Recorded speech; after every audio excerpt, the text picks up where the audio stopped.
Hello, Andrea. So you have been trying to get us to talk about Fletcher, as in Jessica Fletcher, for ages. And while we may not be talking about her, we are going to Fletcher Grove to talk Mistletoe Murders. Are you ready? I'm so excited. And of course, I'm going to throw in some Murder She Wrote. What a shocker. Well, this is Eric. This is Andrea. This is Hallmark Mysteries and And more. more. This podcast was created by fans for fans and is not affiliated with or sponsored by Hallmark or the Hallmark channel. Okay, Andrea. This is, I have to say, exciting. Hallmark Plus. Well, Eric, Worth the money. before we tackle that, we have I, to back it up to last weekend's movies. I know. I'm just quickly just saying Hallmark Plus is proving to be worth the money. I have comments on there after we talk about our weekends because this pertains to other shows on Hallmark Plus that I've been Oh, enjoying that I'm trying to get you to watch. I don't know if you've watched it, so I think we should tackle that too. we will tackle it because I know exactly where you're. I can't say I know exactly where you're going because I'm never right with you. So we will wait. Maybe I think I know where you're going if I'm right, but we'll see. All first right. time for everything, Eric. So let's talk about last week. Okay, so here are our movies. It was My Sweet Austrian Holiday, A Carol for Two, Our Holiday Story, and Holiday Mismatch. I picked Holiday Mismatch as the movie to watch. You picked The My Holiday Story. Our Holiday Story. Our You're holiday correct. story. My holiday, our whatever.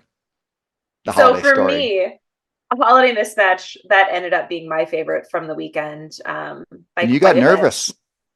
I did. I You were sent you a nervous going message into it. because the preview made it look like not the greatest. But it was super cute. If you watched Sabrina growing up, I feel like this movie was going to land for you. There was a couple people who were like, oh, it wasn't the best for me, but they weren't of like a teenage age when Sabrina was on. So like that they don't have that nostalgia, You bring didn't need forth it. to You the didn't need show. it. Well, I Sabrina I fans liked it. though, the aunts, did you watch Sabrina? No. Oh, And okay. Well, I loved it. I thought it was a super cute movie. so even more of a wink to Sabrina. So like how Carolyn and Beth, how they played the leads was very much their characters actually in Sabrina. So that was Oh, so kind of they didn't like like each other in the or shouldn't say didn't like very each other. They like were they were adversarial. very different personalities. Okay. You're more free spirited and like, woo, go with the flow. And then more like, here's what we need to do. Let's stay structured. This is how we get things done.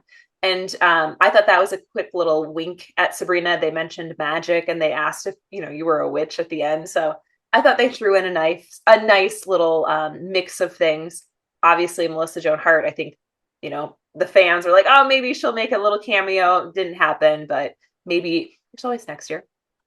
The other thing I'll say about it is I guess it was the B story, the kids that they were trying to fix up, because I mean, that was the relationship. So it's hard to say that's a B story, but they were, I liked them too, right? Yeah, Usually sometimes those secondaries, which, like I say, you it's don't care weird about. saying they're secondaries, which Well, we'll get to in our holiday story too. But like they were great. yeah. And I don't know, I probably should have been way more prepared and looked it up.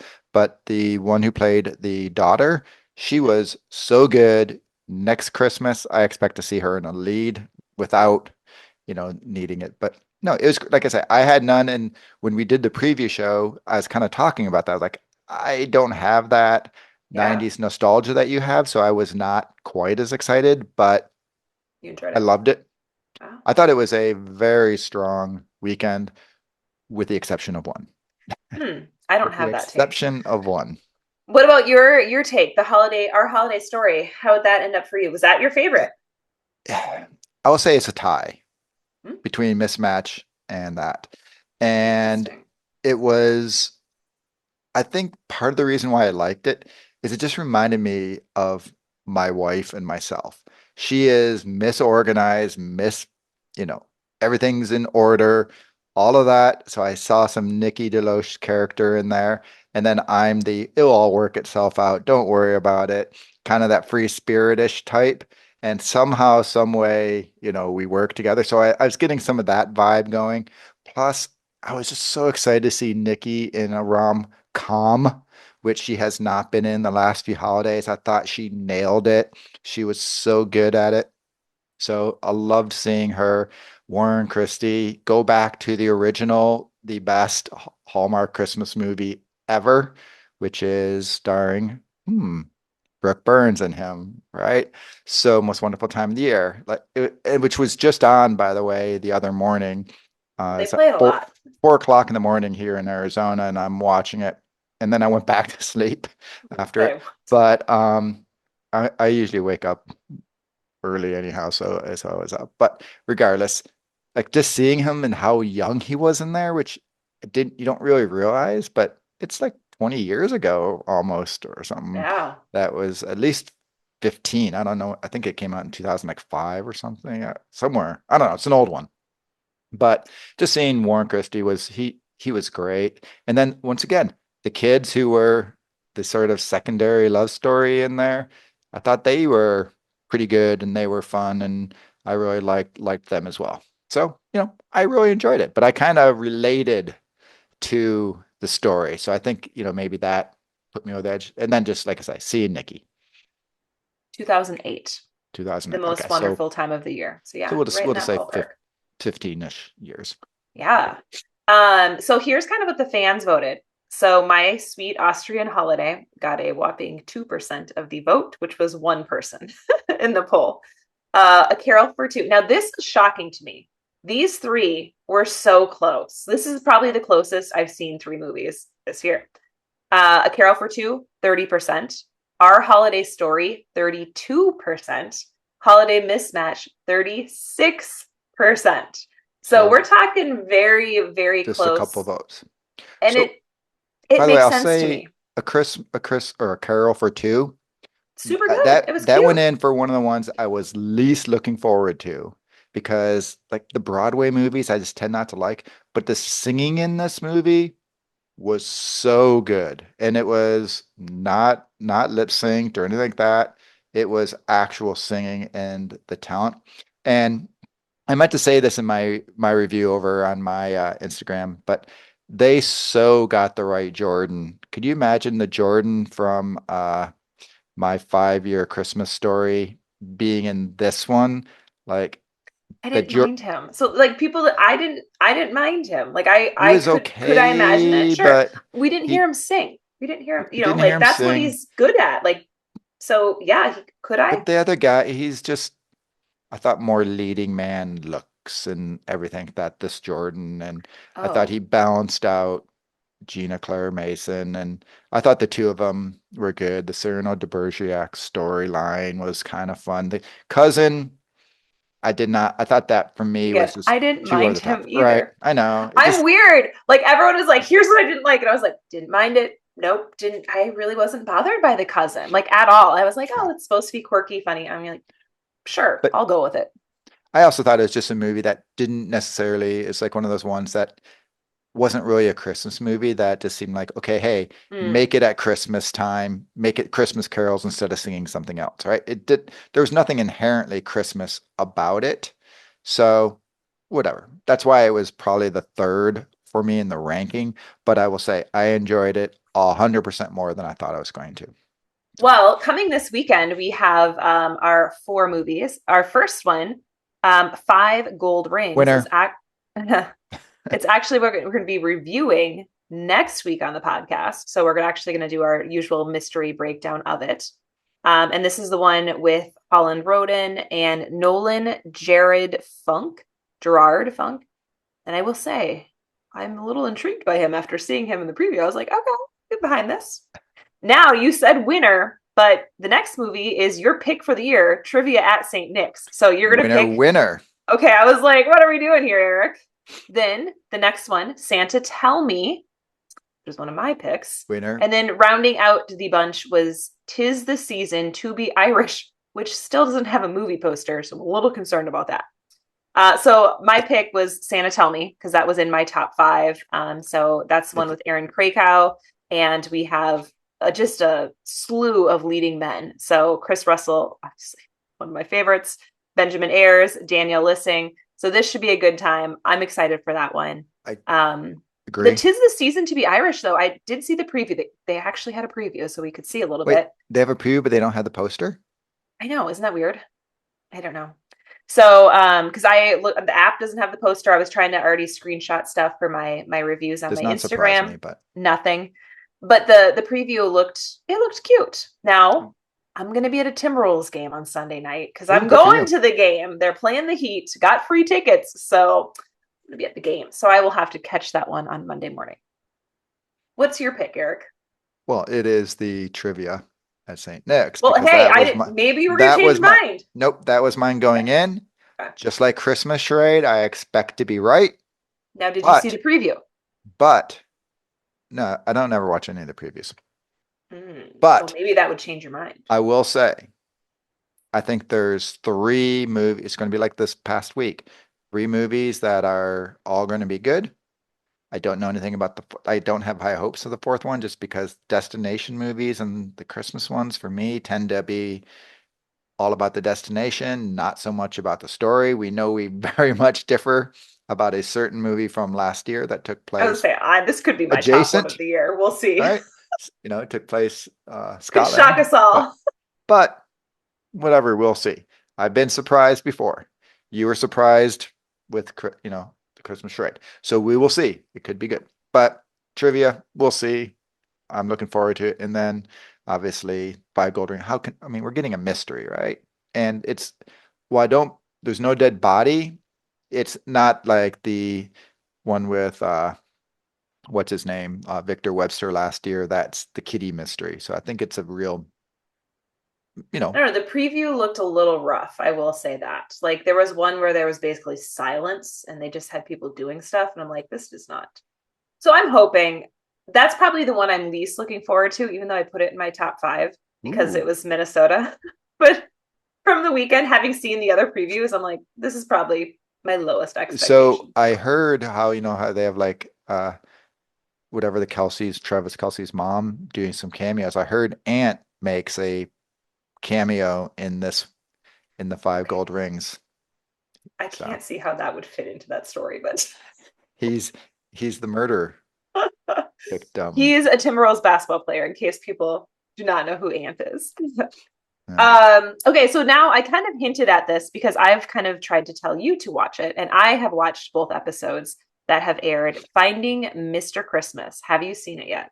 It's on I Hallmark have Plus. not. I've suggested it to my wife You haven't watched it twice yet? now because she watches The Bachelor. I'm like, hey, let's Okay. watch this and we'll get sort of the vibe thing going. I hate I watching think The she'll like Bachelor. it. I think she'll So like I'm it. like, I think maybe it's like I said, if she likes that kind of show. So I think she'll like it. um I wanted to give it a go. How long are the episodes? Are they like the 44 40. minute? Yeah. Okay.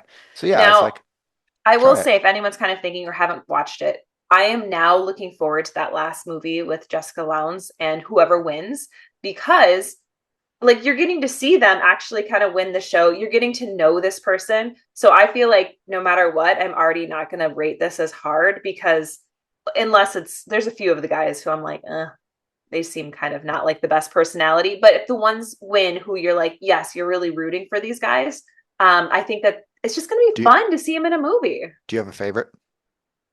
No, I have a few that I like. I can't remember their names off the top of my head. Okay. So two Well, episodes. I There's will 10 guys, Eric. That's a lot of names. by the time Can't remember which we one's which. by the time we do next week's, I will You'll have pick a watched favorite. and I will watch and catch up because they do one a week, right? They don't. It's not Well, they all dropped out there. 2 in week 1. Okay. So I don't know. I'd have to do the math to see. Now we got 8 weeks. Is there 8 weeks before that movie airs? But they should have put this on regular Hallmark Channel because again, people who are watching, because I feel like there's going to be so many cranky people who are going to say, I don't know who this guy is. I don't like it.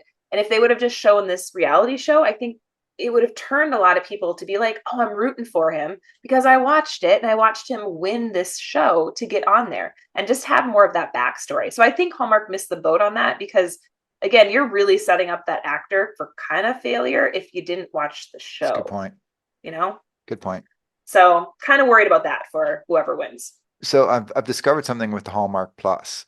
I know, like I think you've told me about how there's some issues, like if you watch on your TV or something, or you've heard about that. And I usually only watch on my iPad, and I've not had any issues whatsoever. But my iPad took a crap, so I was watching on my laptop. Why I went and got a new iPad in the meantime. But so I watched, or I tried watching on my laptop, and I was having all sorts of problems where it wouldn't load. I'd just get the spinny thing, and I'd have to go out and come back in, and then it would play, and all sorts of issues with it on my laptop. So a little frustrating, and so I kind of can see what some people have complained about. But and we'll talk about this in just a minute. Programming that they are putting on Plus, totally worth it. Great quality programming. And I guess this is part of the strategy of putting it over there is the only place you can get it. And like I say, it's good. And we're going to talk about Now, it. It is not totally everything is worth, good. well, no, but Groomsmen there's, wasn't my favorite. what was it? Aurora, no. Aurora, great. Jane, okay. The Finding Mr. Christmas, that's great. What we're going to talk about today, amazing. Have you seen Lacey's show? Did you watch any of those yet? No, I probably won't watch that. Yeah, I almost tapped in and I was like, no, not my Yeah. thing. No, But me neither. people can That's why find I it. like Finding Mr. Christmas. Like, oh, let me give it a shot. Now that I'm like, oh yeah, because again, it's the payoff is this movie. So Do you I'm like shows invested. like The Bachelor and No, I don't those other watch kind you. of ones? No, No. I don't watch it. Okay. I don't have time between the Timberwolves and the Hallmark. I don't have time right now. All right. So let's dive into the show. We're gonna have a little different segments because it's TV show, and I believe is there 6 episodes? Is that correct? I think I had read that somewhere. Yeah. So here's kind of the recap of episode 1. Christmas store owner Emily Lane's sleuthing skills are put to the test as she investigates local murders.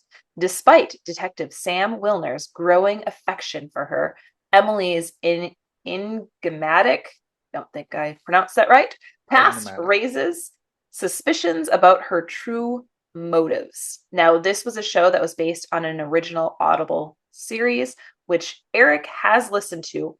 I have not. So I'm also very curious to see. I thought about listening to it, but then I'm like, you know what? Let me review this having no knowledge of what the Audible series is so I can give my kind of take in that direction. And obviously Eric knows what's going to happen. So I figured it'd be a good little balance of that. And then maybe right now I'm very intrigued to go back and listen to the Audible series after this first episode. So did you research how many there are? There's 6. Okay. Yep. So I thought so. So our first segment is we're going to do a what we liked and then a what we didn't like. So what we liked for myself, I mean, I posted this in my Instagram stories like 5 minutes into the show. Fletcher's Grove, which is it's a wink at Murder She Wrote. Like there was an interview I got sent on Instagram by a few different people had sent it to me and they're like, watch this, and that is a wink at Jessica Fletcher because obviously she is the queen. We have small towns. We have cats. We have Steve Lund. So I post this. Literally 2 scenes later, Steve Lund is dead. So I was like, well, there goes that. But at least we got him for a few scenes. So all in those first 5 minutes.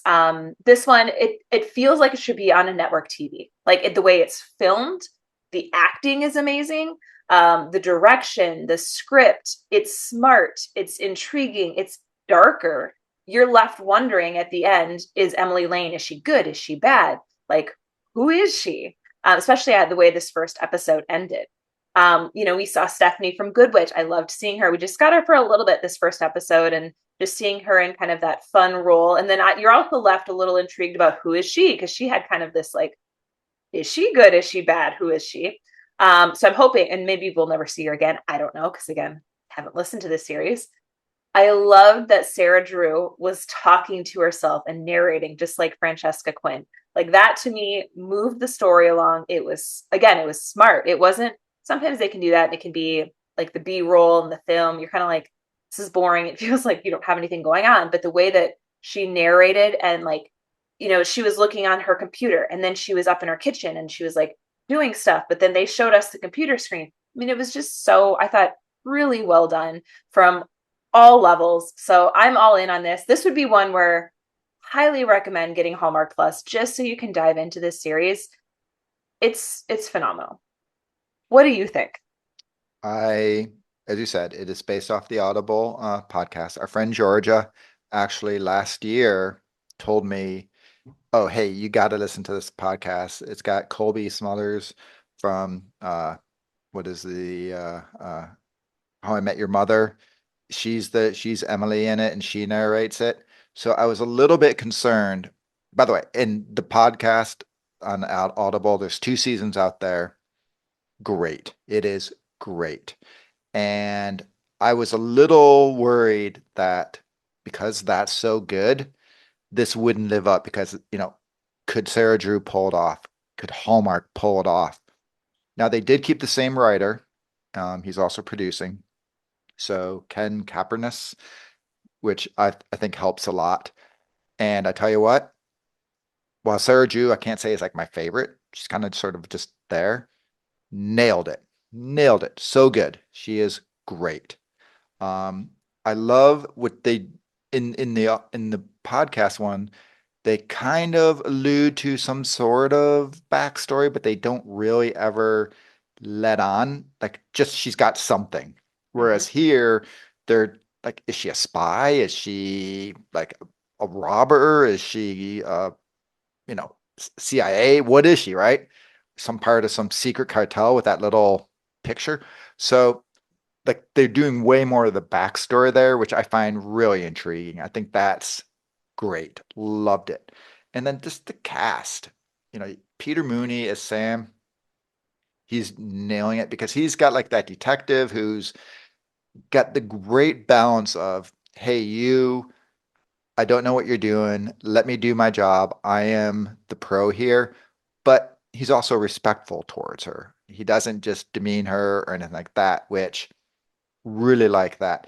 In the podcast, they start out, they know each other and they're sort of already like the flirtation and kind of like, hey, we want to go out. So their relationship's well advanced in the podcast. So it's a little bit different there. But it does actually, for the most part, except for the backstory and that relationship timeline-ish thing, it does hold pretty true. I've actually gone back and I started listening again. And it does hold pretty true to it, which is, I think, good because it's such a good thing. But the casting, like Peter Mooney, as I said, he's good. Marilyn Riley, the kid Violet, great in the podcast. Great in the podcast. They nailed it here too, and everyone knows how I feel about kids, right? Wait, is Kids, that like teenager, I would say the teenager? You don't like the teenagers usually? teenage. I don't like Wow. anyone under 18 in Hallmark. Like some of the Jeez. teenagers I was can like, some be of them okay. are, I would say, Like yeah, teenagers usually, like some of in them some of the got good mysteries, acting they're chops. okay. Rom-coms, Mm, and definitely not little kids, right? yeah. But she is great. Just that right amount of teenage snarkiness, but at the same time, not annoying, right? She's great there. As I said, you got Ken Kaepernick. He's written just some funny, smart dialogue. The way he has Emily snooping is like realistic. Like one of the things in a lot of the cozy mysteries is they just come in, you're like, whatever, like not really going to go there. The way she like goes up and like Lizzie just starts asking her questions like, oh, hey, I've got someone who wants to come in here. Oh, yeah, the bank. Oh, wait, you knew him? Like it just flows, right? It's like total like no one's going to tell you the backstory. She eases just into it so well, and that's part of the writing, and then part of it, Sarah Drew just really pulls it off. So, like I say, I agree with everything you said. And I'll just say, I think the casting and the actors they got in this just perfect, perfect.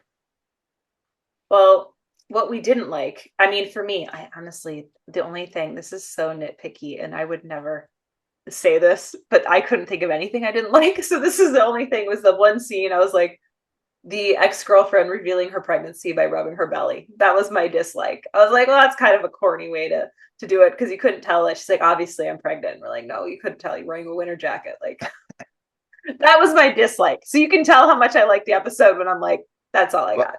mine's pretty close to yours for some reason, and I don't know why. When she broke into Marcus's house and was Mm. there, and then Sam came in, and how she had to do her escape. Like You it didn't just like The Escape? I it, loved that. it just seemed to me like whatever, a Oh, little I unrealistic loved in it. that aspect. So I I don't thought so too, know. but Once again, I'm I with thought it was you. I'm fun. with you. Yeah. It's a little nitpicky. Did it Maybe ruin it Steve and Lund dying thing? early. That is more so mine because I was Well, very, very disappointed. And then I shared that on Instagram. People were like, spoiler. I was like, not really, because he literally was in it for like a hot second and then dead. And I, so again, because I don't know anything about the series, like that's the backstory is there's intrigue there of like, what's happening? and Like, are we going to get flashbacks of him? So then he'll still kind of be in throughout. We'll find out. well, it depends on Maybe. how true it holds. I Yeah. I, I will set you up for disappointment, put it that way. Dang it. Okay. Well, at least But I know well, now. you could go to IMDb and it probably says like how many episodes he's in. I don't know. That's one way to ruin it too. Well, I didn't The do other that. thing I didn't like, and once again, Oh, it's not really a dislike, but Kylie Evans or Kylie Evans. I was so excited for her to be in this, like two and lines. yeah, now she does have a role going forward. Okay. So she is going to be a mainstay, but she's not as mainstay as big of a character as I would have hoped. Gotcha. I wish she would have been like June or someone who's like really main character because I just love her so much. So, can I say, oh, I don't like that because Yeah. one of my favorite actresses from, Good well, I witch. guess not even yeah, I don't say from mysteries, but Good Witch isn't really a mystery. From whatever the series, like I love Stephanie, and for her to have such a small role in the first episode, you know, woe is me. Kind of like you got your Steve Lund My for Steve her Lund. for whatever, and I got Kaylee for her, one hot moment. So whatever.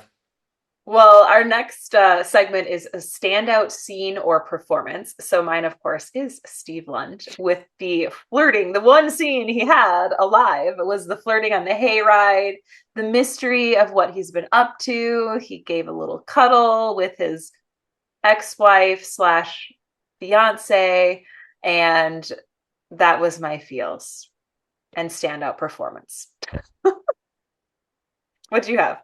I am going to Emily and Famous Ray. I loved that scene. Famous Ray is the guy who owns the furniture store who's also shady, who Oh she yeah, goes to yeah. for information and has the best line of the entire episode. Game recognizes Oh. game. Loved that line. I want to use that now when someone calls me out on something. Game Game recognizes. recognizes game.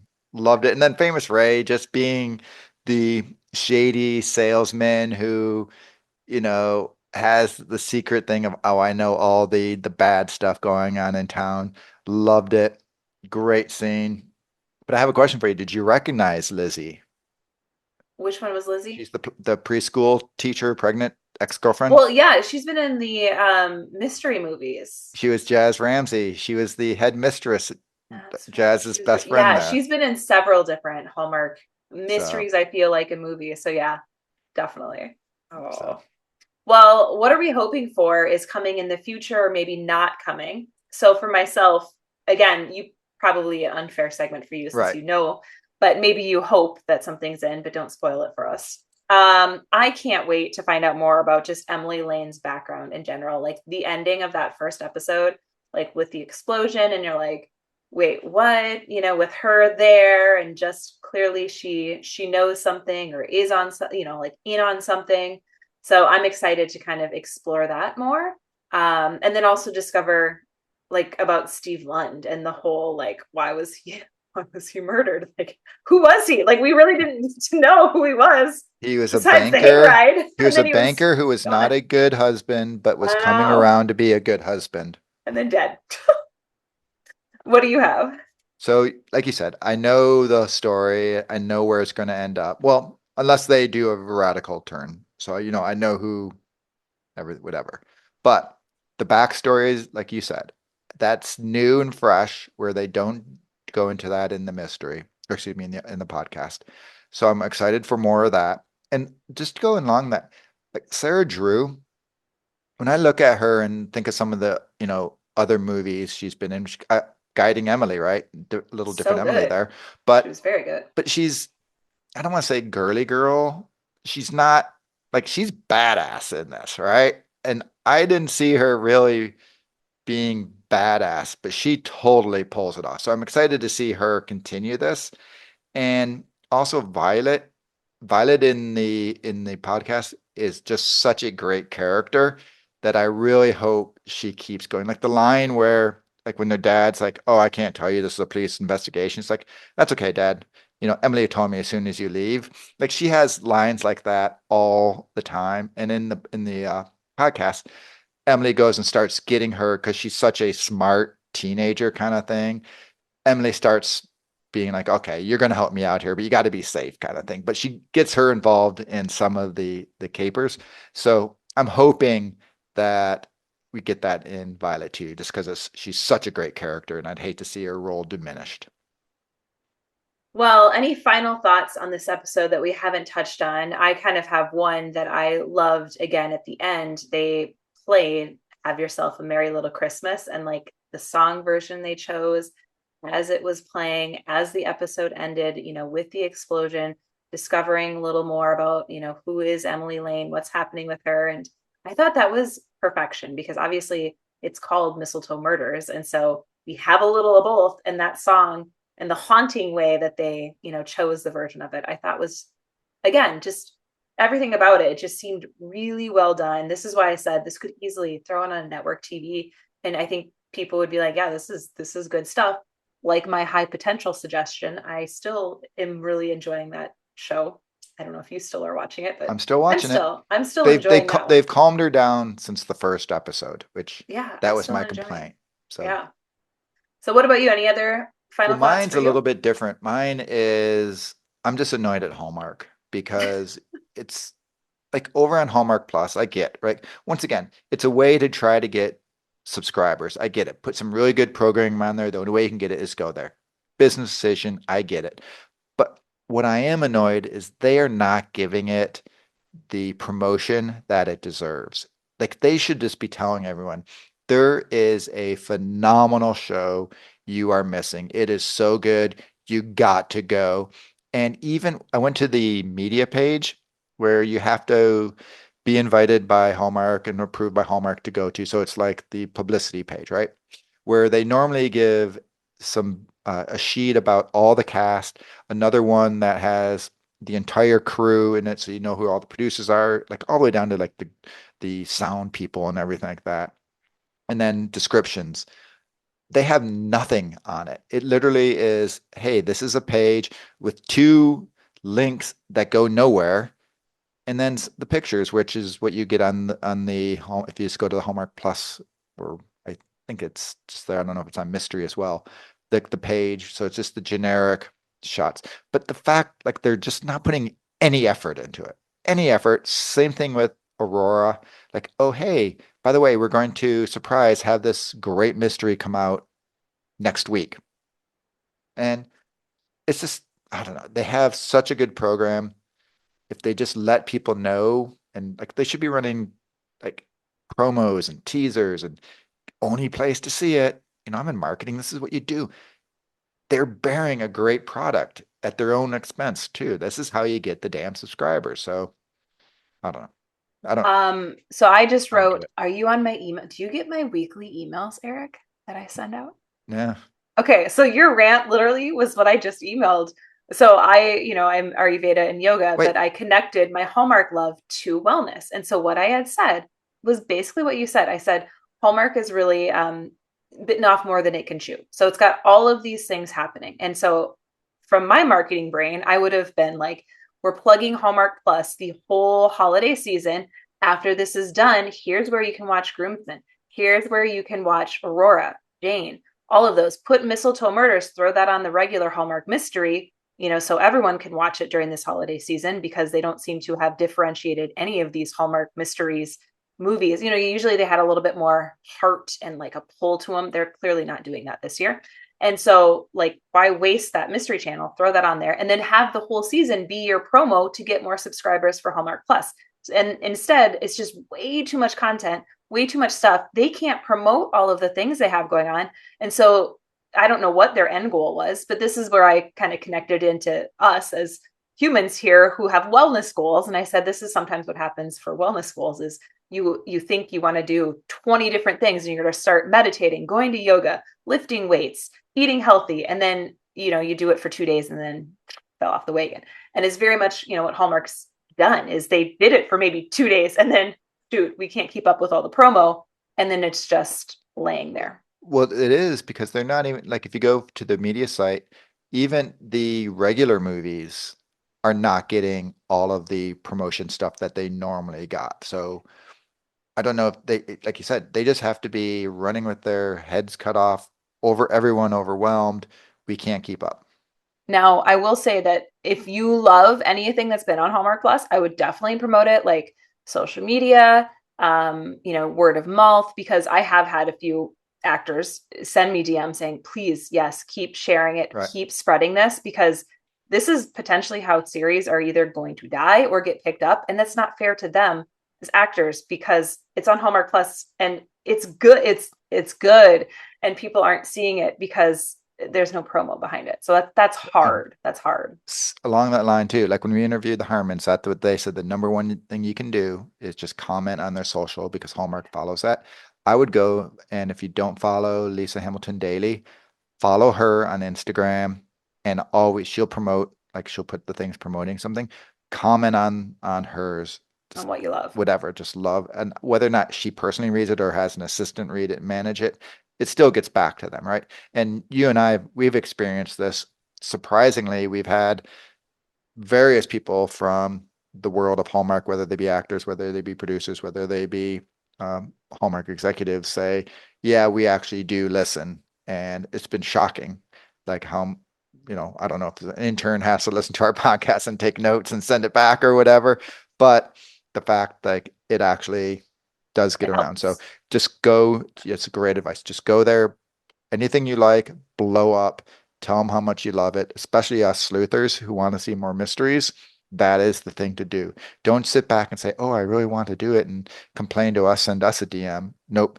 Go into the Hallmark, all their sites, make those comments, like those posts, tell them what a great mystery it is. Say Mistletoe Mysteries, whatever. If you love Jane, hell, go ahead and say you love Jane. You want more Jane. Doesn't matter. Well, on our soapbox, we'll finish with our last segment, which is Hallmark trivia. And so I do have a really weak trivia today, Oh, but I've got well, I've got one great one. I've got a mediocre one. So I got this. I was trying to find something, just something unique, because there's a lot to weed through here. Sarah Drew, she got to do a really cool, this is written on US Weekly, so not my words, really cool fight scene that involved a 3-hour weekend practice of learning all of the choreography. Maybe she is a That left badass. her quite sore. And then she this is where my story is also fun, I guess. She borrowed Peter Mooney's, is that how I say it? Right. Mooney. His Theragun, in case anyone knows what that's, it's like a massage gun, to relieve the soreness. And then as a wrap present for when they wrapped the show, he gifted her a new Theragun. I Wait, was so like, she oh, has that's a cute. big old fight we're talking about for this, not for another In thing. this, correct. Gotcha. In this series, Huh. there's a fight scene that should be coming at some point that she had to memorize all that choreography and spent 3 hours doing it. Okay. So yeah, that's my fun trivia. I've got a Theragun as well, and my wife's hamstring is bothering her, so I've been Theragunning. I have They're one good. They're good. buried in the basement somewhere. Well, mine is Peter Mooney. Is we just talked about her last week, I think, or 2 weeks ago, was it? Whatever, the Good Witch. She is Sarah Power's husband, Abigail, who we both love from The Good Witch. So power couple, power Hallmark couple there. But here's the one you're gonna love. It's almost as good as when I said that Stephen Huszar and Jodie Sweetin's birthdays were like 2 days apart or whatever, right? But Laura Amersey, who plays June, is 5'1", and Steve Lund, who plays Marcus, her fiance, is 6'3". So there He's is a that tall? full Wow. foot and 2 inches difference of height between the engaged for a short while. Well, they were married at one point too, but between the couple, Interesting. which I don't remember seeing it look so crazy different So you're height telling me on Steve there. Lund is taller than Steve You. Basic? Because Steve Steve Basic said he is was 6'1". 6'1". Wow. Well, I would have never guessed that. wait. I'm just a lazy podcaster because I got this information off of the internet. IMDb. So who knows? That could So also be. Who knows? We know that's not always true. Eric learned that lesson. yes, I did. But so Oh. at least according to the internet, Steve Lund is 6'3", Well, and she's fan corner. 5'1". So I don't know. So we both had great trivia. So our fan corner for today. Now I have a fun surprise. Someone sent me a DM because I shared that Myrtle puzzle book. Right. So they are going to be making a mystery TV series based off Myrtle, that mystery book that I shared. How cool is that? Somebody shared that with me, and I was I like, heard "That's that. fun." Yes. Yeah. So Okay. I don't know who's developing it or what network it will land on, but I thought that was kind of fun. If you haven't had or haven't purchased the Myrtle puzzle book, that's like a mystery one that you can go through and kind of a fun. It's a good winter activity. I think I'll send it to my daughter. She's like stuff like that, and she doesn't listen to the podcast, so she'll have no idea that will be a It's holiday gift coming. for her. Well, now in terms of like what it broke down to, so fans, I asked. I didn't say like 5, 4, 3, 2, 1, just because it's a brand new show. So I just said loved it, half in, this isn't for me, or haven't watched it yet. So those are my 4 categories. 46% loved it, can't wait for more. 11% I'm half in. 0% this isn't for me. 43% haven't watched it yet. And I'll bet that 43% are essentially 90% don't have Hallmark Plus. That's what and there's only 4 categories, so I couldn't ask that. But right. So that's why I think it's such a high number, because I think that's a really good percentage of people if we limited it to just people who do have Hallmark Plus, it probably would be 90% love it. Like it's a strong show. I have not had anyone send me a DM saying they didn't like it. We'll just say that. So now next week, again, we had said we're going to do the 5 gold rings. We're going to do our full episode there, and then we'll just do a mini breakdown of episode 2 of Mistletoe Murder. Unless it is so good, we have to do a bonus issue. Well, I'm going to be in Boston, so I can't say hi to my daughter. I can't record 2 next week, Eric. So just 1 episode next week. That's all I have time for. Maybe whatever. I'll AI. I have him speechless. I will AI your voice and I know what you'll say, so I'll just do it for you. Hello, I'm Andrea, and I love everything Eric says. Okay, that's a veto. Not doing that. Okay. Oh, well, this was fun. And check it out if you haven't. If you have Hallmark Plus, check that out. Check the Finding Mr. Christmas. Those have been some of my favorites for the holiday season. When do you leave for Boston? Tuesday. No, it airs Thursday. We have plenty of time. Yeah, I leave Tuesday morning, and then I'm gone until Saturday night. So. Okay. Well, it's gonna be tight, Eric. I woke up, talking about my 4 a.m.s, I woke up at 4 o'clock and watched Mistletoe Mysteries last Thursday. I was so excited for it. So by the time I did not do that, I probably, being 2 hours behind you, probably saw it before you even woke up. No, we usually text me pretty early, so you don't sleep. That's because I know you're gonna be up. So that's where if I text you, I'm like, oh, I watched this, and 6 a.m. my time, Eric's already responding to me. 4 a.m. his. So yeah. But I do go to sleep at a relatively early hour. So well, then we better get off our podcast. Yes, we probably should. Your bedtime. Last night it was. All right, man, this is fun. I'm looking forward to which by the time this airs, it will be time. We probably both have watched episode 2. Perfect. Have a good night. Bye.